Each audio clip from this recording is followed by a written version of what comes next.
Good afternoon. Welcome back. And I would like to now welcome Kerry Smith, who will conduct a fireside chat with Harfang Exploration and President and CEO Ian Campbell. Gentlemen, the stage is yours. Thanks, Joanne. Okay, welcome everybody. I just have a very quick sort of disclosure to read that just for people from my perspective, from Haywood. I'm a mining analyst with Haywood Securities. And Haywood's an independent broker in Canada. We're a member of the Canadian Investor Protection Fund. And some of my comments, obviously, you need to get advice from a registered rep before you act on any of the comments that I make. And we have done some business with Harfang in the past here.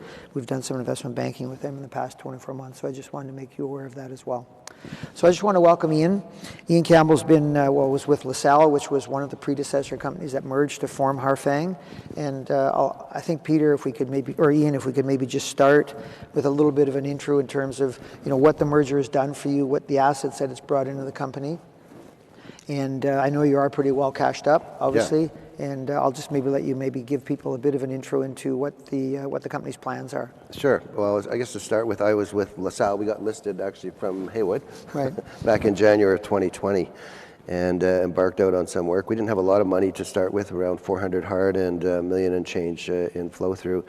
But one of the properties we had was in the middle of a property that Harfang had, which was their lead story called Serpent.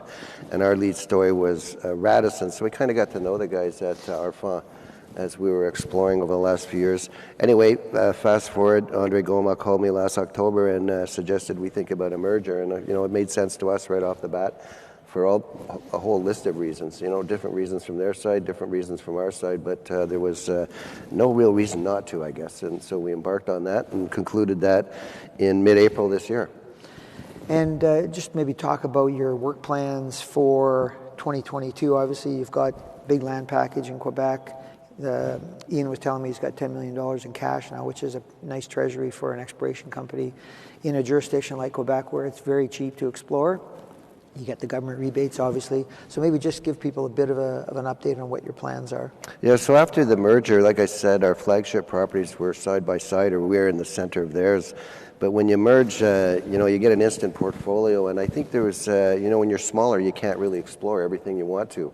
Even though they're good projects, you kind of have to focus on, one main one, especially when money's tight. But the value of the merger is we have $10 million in the bank, and almost all of that's hard dollars too, right? So we've got $1 million of flow through. But the portfolio, it's been a Hollywood problem actually for us. We see a lot of projects. We've narrowed it down to 6, I think, that have near-term discovery potential, and those are the ones that we want to self-fund. But some of those projects haven't had a lot of work. So the near-term plans are, we got a budget of about $2 million between now and, say, the end of the field season, wherever that is in James Bay or Ontario. And we want to get to know some of these projects that, in Harfang's case, they hadn't even stepped on the ground on some of these. So boots on the ground approach, prospect, look for low-hanging fruit, but also do compilation work on some of the other projects like Lac Monaric and Monaric East.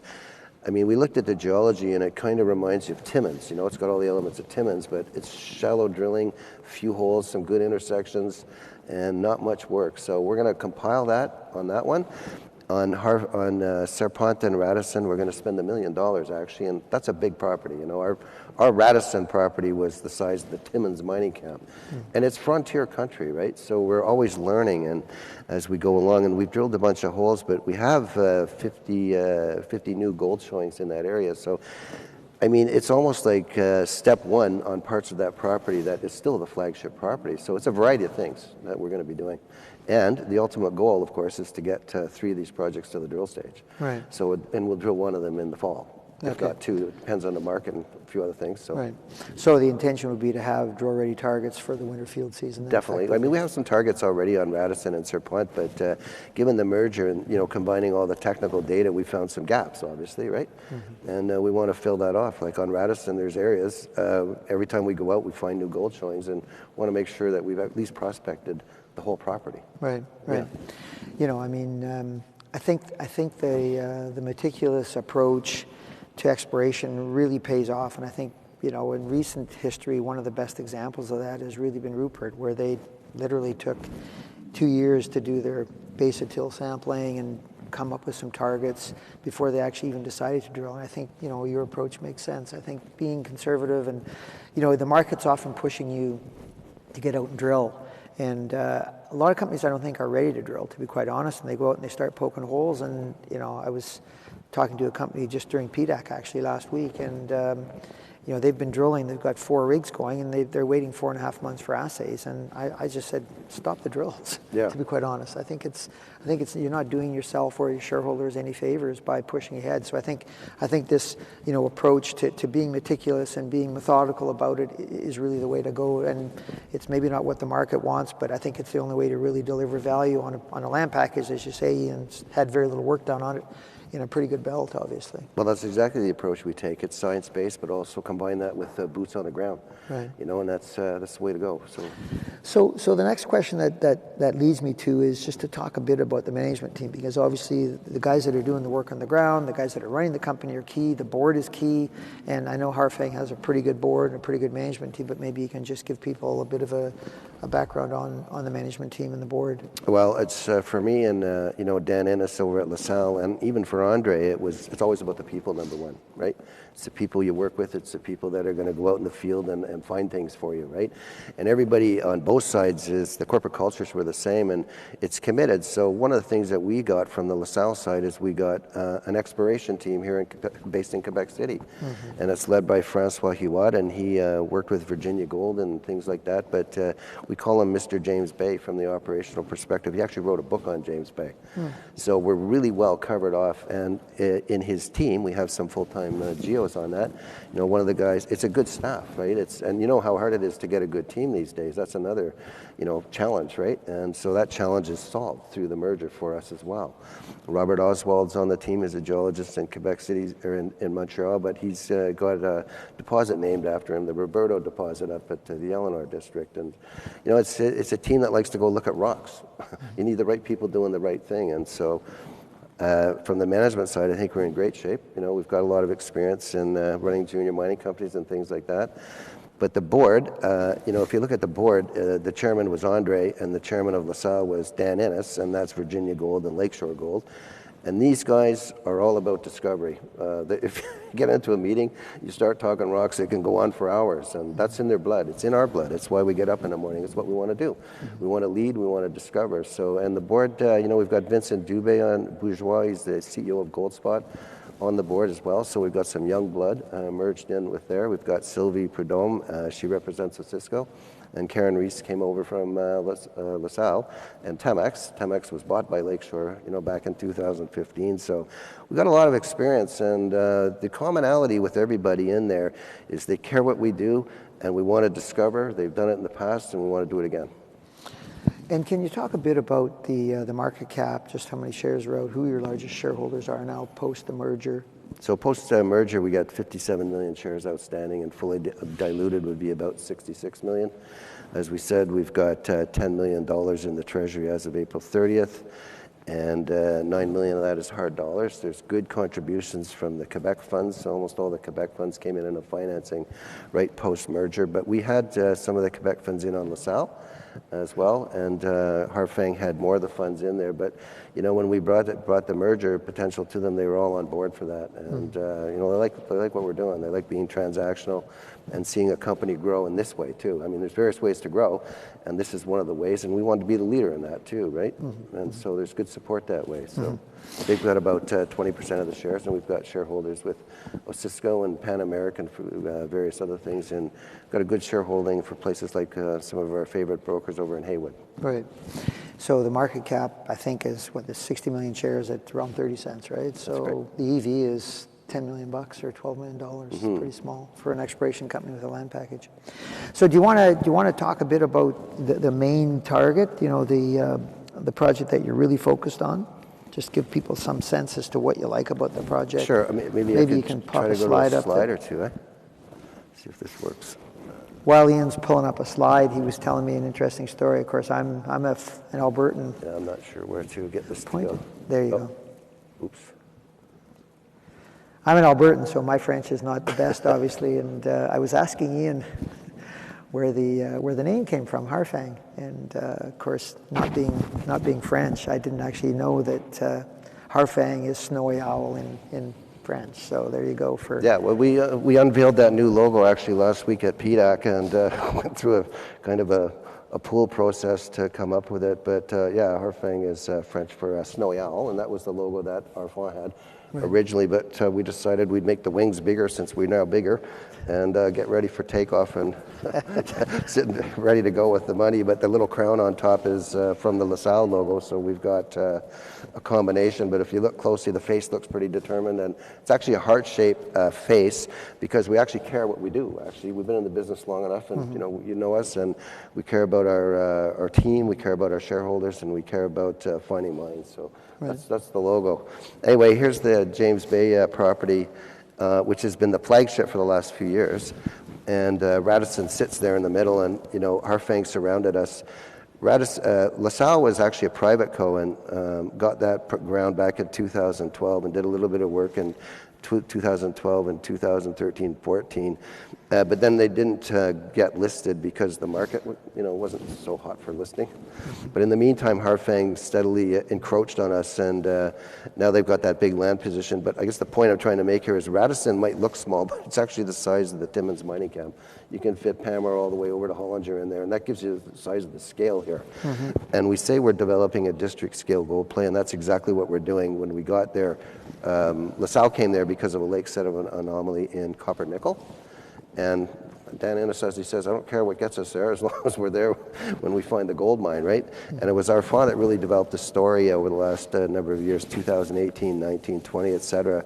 With all these new gold showings, you'll see 50, 60 new gold showings. Those are all brand new since we've done that. So every time we go out, we find some more gold in that particular area. But again, there's vast tracts of land that have not even been prospected yet. And so that's part of the program this year is, let's try to get a handle on how big the golden bedrock anomaly is, let alone the golden till anomaly. There's also a golden till anomaly. I could go to the next slide, actually. Just show it there. I don't know if I could use the pointer, but there's a pink dash line. And that's one of the tools that Harfang has used successfully in the past, and I guess how the team, zeroed in on the Eleanor deposit. And the golden till anomaly here ranks bigger in size and the amount of gold grains that found Eleanor. So there's a number of elements here that are coming together, and we're, every time we go out and do another field season, we learn more. We're learning more about the structure. We're going to do a lot of structural work on the rocks this year. So it's a work in progress, but it gives us the feel that something big is to be discovered in that region in there as we learn. And can you talk about the historical work that's been done on the land package? Because it is pretty large, obviously. And I presume there's, outside of gold, there's probably some base metals potential up in this belt as well. Would there be? Well, yeah, there wasn't really any real work done in the past, actually. And Dan Innes, they staked the ground, the Radisson ground originally because there was a government survey that had anomalous copper-nickel in the area. And Dan had a theory about maybe there were some Proterozoic rocks in the area. But once we got on the ground, we realized it's all Archean, but we're finding gold. There is anomalous copper-nickel in some of the drill holes, both on Serpent and on Radisson. So we're not ignoring anything. And Dan's history is copper-nickel and Sudbury and things like that. So we're alert to anything that we can find. Right. And so with that $2 million, if you spend $1 million on this property, what would that program be? Is there a lot more till sampling to be done? Have you completed the till sampling? Do you have the benefit of any geophysics? Can you maybe just talk a little bit about what that $1 million might get you? So there's the property again, and you can see there's a number of pink boxes outlined there. Right. And those are the areas we're going to focus on. You can see a large one over on the east end, and that's the stratigraphy that comes down from Quebec Precious Metals. We know it's an auriferous belt, and so we want to prospect that as well, see if that trend comes onto our ground, see if it joins up and comes around. Then most of the gold showings found on Serpent are in the diorite, which was sort of I think it's a brownish color. And there's that box in the middle, that pink box with no gold showings, and there's no gold showings there because we haven't looked there yet. So we're about to go down there and no doubt find some more gold showings down there. And then there's the box where in the middle, under the title Radisson, it covers the border between Radisson and Serpent, where there was a little bit of gap in information. because we're separate companies working, right? And we'll fill in those gaps. And particularly, we had the Gold Hawk discovery in the middle, right adjacent to the boundary with Harfang, and had some good numbers out there from both surface and drilling. But just to the west, we haven't done any prospecting either, right? And so, structure, you need, a deposit, you need all your elements to come together. We think actually that's probably one of the better areas to look in the entire land package that hasn't had hardly any work. Okay. Yep. And just hopefully people see it there, the scale bar at the bottom. It is quite, I think, is that 2 kilometers, that scale bar? Or? I think it's 3. That's 3. Yeah, so that's I mean, these are big ground. I could say Radisson's 15 kilometers long just itself. Right. It's like driving through, like I said, the Timmins camp. So that's your scale of the property, right? Yeah. Yeah, no, it's, I mean, for me, it's a really interesting area. It's, here's a company with a pretty small enterprise value with lots of cash. And as you know, these discoveries need boots on the ground, and Ian's got a good team. So I think it's a great looking opportunity. So we've got less than, almost 4 minutes left. If there's anybody that might have a question for Ian. I mean, I can also add that we've got other projects that we really like for example, Blakelock in Ontario. It's a long strike 50 kilometers from the Casa Berardi mine, and the stratigraphy, the mine stratigraphy goes right through our property. There's gold showings, there's up to 10 grams over 10 meters in drill holes. And, it's basically unexplored on what we would feel would be the mine stratigraphy from the Casa Berardi. So, there's projects like that in the company as well. That needs some attention, and we will give some attention to it in the winter. Actually, it's, the next stage on it is doing some IP geophysics. We did close-spaced airborne mag and a LiDAR survey to look at the structural elements of the property, combine that with some geophysics, and that one will be ready to drill or do things with, come next winter. Okay. Yeah. Okay. Yeah. Look, I mean, it's you need to trust the science, and these deposits are going to take time to delineate, but I think Ian's off to a good start here, so I wish you all the best, Ian. Well, thank you. I feel like we're off to, certainly in junior mining, I've been around junior mining for a long time, we'll say, and I think this is the best setup I've ever been, and I'm looking forward to continuing working with Andre. I know he's very passionate about finding mines. As we know. As we are. Yeah, so everything fits together, so my message would be we've got the right people, we've got the right projects, and, we're well-financed, right? And we're transactional as well. So there's various ways to build a company. And in our past history, we've done it in all those ways. So I think it's, Harfang's a good one to look at for sure, if you play the space. Okay, great. Well, I think that's all the time we have. So I'll thank Ian for making the presentation. Thank you for joining. And I guess the next speaker will be up shortly. Thank you. Thanks.